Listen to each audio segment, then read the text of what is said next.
안녕하세요. 수수구마의 수입니다. 무더운 여름 잘 지내고 계신가요? 오늘은 얼마 전에 한국과 캐나다의 60주년 수교 기념으로 캐나다 워킹 홀리의 업데이트가 좀 있었어요. 그 업데이트가 해외 취업을 준비하시는 개발자 혹은 IT 직종에 있으신 분들께 어떤 영향을 미치는지에 대해서 한번 같이 이야기해 보려고 해요. 한국과 캐나다는 수교 60주년을 기념해서 2024년부터 워킹 홀리데이에 업데이트가 조금 생긴다고 발표했는데요. 기존에 18세에서 30세까지였던 연령 제한을 18세에서 35세로 확장한다고 했고요. 또 연간 4,000명 정도에게 줬던 워킹 홀리데이 비자를 3배 늘린 12,000명까지로 확대한다고 합니다. 또 이번에는 워킹 홀리데이가 두 가지 캐테고리가 추가됐는데요. 하나는 인터내셔널 코업이고요. 다른 하나는 영 프로페셔널입니다. 인터내셔널 코업은 재학생 중에 인턴십에 가깝고요. 그래서 학교의 재학 중에 캐나다에 있는 회사에서 잡 오퍼를 받은 경우에 해당합니다. 그와는 다르게 영 프로페셔널은 본인의 커리어를 이어서 비슷한 직종의 직군의 잡 오퍼를 캐나다에 있는 회사에서 받은 경우이고요. 이 경우에는 close work permit이라고 해서 이제 잡 오퍼를 준 그 회사에서만 일을 할 수 있는 비자가 발급된다고 합니다. 가장 크게 달라지는 건 무엇보다도 기간이 아닐까 생각되는데요.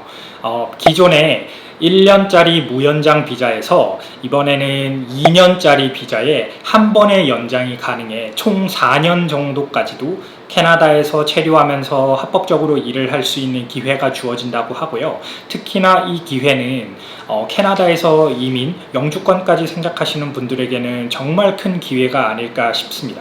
자, 그럼 좀 더 자세하게 이 변화가 해외 취업을 준비하고 계시는 분들께 어떤 영향을 끼칠지 한번 이야기해 볼까요? 첫 번째로 기존의 1년짜리 워킹홀리데이 비자로는 구직을 하고 커리어를 쌓을 수 있는 직업을 찾기란 매우 어려웠는데요. 이제 구직을 하는데도 어쩌면 상당한 시간이 소요되고요. 그 시간을 빼고 나면은 이제 정작 몇 개월밖에 남지 않기 때문에 대부분의 워킹홀리데이를 하시는 분들이 파트타임 직업이나 혹은 서비스 직종에 국한돼서 직업을 찾을 수밖에 없었었고요.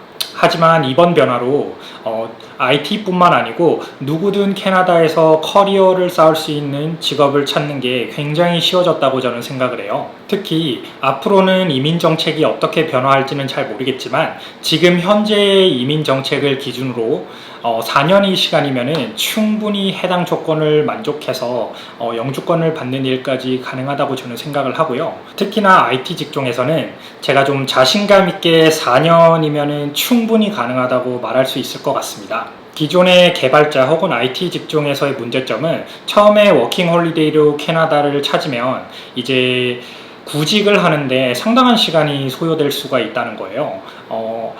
빨리 하시는 분들은 뭐 한두 달 만에 하실 수도 있지만 길어지시는 분들은 반년 가까이 걸릴 수도 있고요. 이제 그렇게 시간을 소요해 버리면 정작 일할 수 있는 시간은 몇 달밖에 남지 않기 때문에 회사에서도 그렇게 비자가 걸리는 사람들을 걸러내는 경향이 조금 있어요. 그래서 워킹 홀리데이로 오신 분들이 취직을 해서 정착하는 것은 굉장히 어려운 일이었는데요. 그래서 이번에 워킹 홀리데이의 업데이트는 이런 식으로 캐나다를 찾아서 개발자 혹은 IT 직종으로 캐나다에 정착하기에 굉장히 쉬운 발판이 마련되었다고 저는 생각을 합니다. 특히 경력직이신 분들, 한 1년에서 5년 사이에 주니어 인터미디엇 레벨에 있으신 분들이 해외 취업을 특히나 캐나다로 생각하시기가 굉장히 쉬워졌다고 저는 생각을 하는데요. 제가 최근에 올린 비디오를 보시고 해외 취업을 준비하거나 생각하고 계시는 주니어 개발자분들이 굉장히 저에게 연락을 많이 해주셨어요. 이제 그분들이 가장 많이 고민하시는 게 역시 비자 문제였거든요. 근데 이번 기회로 이제 그분들이 시간의 제약에서 굉장히 자유롭게 본인들의 꿈 혹은 도전을 한번 실행시킬 수 있을 것 같아 가지고 전 개인적으로 상당히 기쁩니다. 또 IT 직종은 캐나다에서 이민을 장려하고 있는 직종 중에 하나여서 영주권을 신청할 때 꽤 많은 혜택이 있는데요. 예를 들어 제가 살고 있는 BC주에는 BCPMP라는 노미네이션 정책이 있습니다. 쉽게 말하면 주정부 차원에서 BC주에 필요한 인재들을 뽑는데 좀 더 도움을 준다는 거고요. 그래서 BCPMP를 따로 신청하시는 분들께 통과하시는 사람들에 한해서 600점의 가산점을 주거든요. 그 가산점은 영주권 신청에 고스란히 반영되고요. 보통 450점에서 480점 사이를 왔다 갔다 하는 영주권 그 추첨 커트라인을 생각해 보면 600점의 가산점은 어떻게 보면은 영주권을 무조건 받을 수 있다는 개런티를 주는 거와 마찬가지고, BCPMP를 통과했다는 말은 그래서 영주권을 거의 받는다고 생각하셔도 무방할 정도의 혜택입니다. 다시 한번 말하지만 이 점은 제가 살고 있는 BC주의 정책이기 때문에 혹시 토론토나 몬트리올 같은 다른 주를 생각하고 계시는 분들은 그 주에 맞는 이민 정책을 꼭 한번 확인하시기를 권해드리고요. 모든 주가 같은 정책을 펴고 있지 않는다는 것은 꼭 한번 다시 말씀드리고 싶습니다.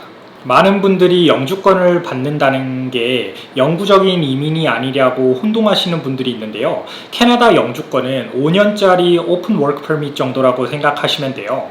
그래서 시민권과 비교했을 때 투표권을 제외하고 모든 혜택이 동일하나 5년마다 비자를 연장해야 되고, 5년 중에 2년 이상을 캐나다 내에서 거주하면서 일을 해야지 비자를 연장할 수 있는 걸로 저는 알고 있어요. 물론 지금은 캐나다 밴쿠버에 거주하고 있는 이민자라고 하지만 저에게 영주권은 요즘같이 공간적인 제약이 덜한 시대에 살고 있는 저희에게는 좀 더 나은 선택지를 부여해주는 그런 하나의 수단이라고 저는 생각을 하는데요. 전 영원히 여기 밴쿠버에 살겠다고 지금 이렇게 못 받고 싶진 않고요. 언제든지 여러 가지 변수가 생길 수 있고 또 여러 가지 상황이 만들어질 수 있잖아요.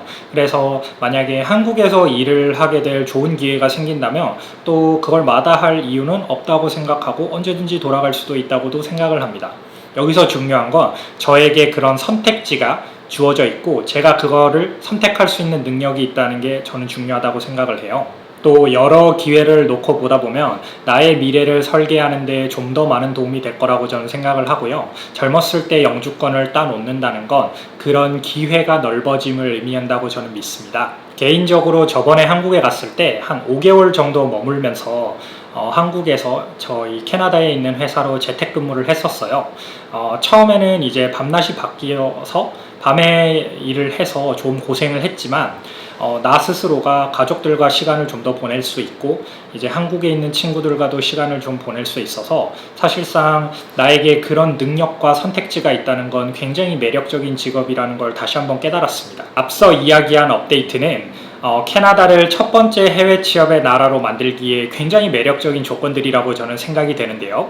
미국 회사들의 분위기와 비즈니스 환경은 그대로 느낄 수 있으면서 미국에 비해서는 비자 문제가 훨씬 더 간단하고요. 또 캐나다에서의 비즈니스 혹은 경험은 거의 100% 미국에서 트랜스퍼이 가능하다고 저는 생각을 합니다. 그래서 나중에 혹시 미국으로의 이직을 고려하시는 분들께는 캐나다에서의 해외 취업은 여기 북미 지역의 비즈니스 환경과 개발 환경 등을 적응하는 데 굉장히 좋은 경험이 될 거라고 저는 생각을 하고요. 또 나중에 미국으로 넘어갈 수 있는 굉장히 큰 발판이라고도 생각을 할 수 있을 것 같습니다. 특히 위에서 언급한 여러 가지 이점들 때문에 미국에 있는 크고 작은 테크 회사들이 캐나다에 지사를 내는데요. 특히나 몬트리올, 밴쿠버, 토론토 등은 그런 테크 회사들을 유치하기 위해서 공격적으로 많은 혜택을 제공하고 있기 때문에 더욱이 더 그렇습니다. 또 전 개인적으로 가족 중심의 분위기, 또 아이를 먼저 위하고 나의 라이프 스타일을 찾을 수 있게 도와주는 사회적 혹은 회사의 분위기도 굉장히 만족스럽다고 생각을 해요. 자, 이 비디오를 정리해보면 해외 취업을 고려하시는 분들이 고민하는 가장 큰 문제가 해결된 것처럼 보여요. 그래서 앞으로는 비자 문제에 조금은 덜 신경을 쓰면서 자기가 생각하고 있는 여러 가지 도전을 캐나다에서 할 수 있을 것 같거든요. 그래서 해외 취업을 준비하시는 많은 분들께 좋은 소식이 아닐 수 없다고 생각하고 빨리 이 소식을 한번 같이 쉐어해보고 싶었어요. 저에게 연락 주셨던 많은 캐나다에 취업을 고민하고 계셨던 개발자분들, 또 해외 취업을 고민하고 계셨던 분들께 그분들의 앞으로의 도전에 다시 한번 큰 박수와 응원을 드리고 싶고요. 혹시 궁금하시거나 질문이 있으시면 댓글창에 남겨주세요. 제가 나중에 체크를 해서 답변을 드리도록 하겠습니다. 그럼 오늘도 좋은 하루 보내세요.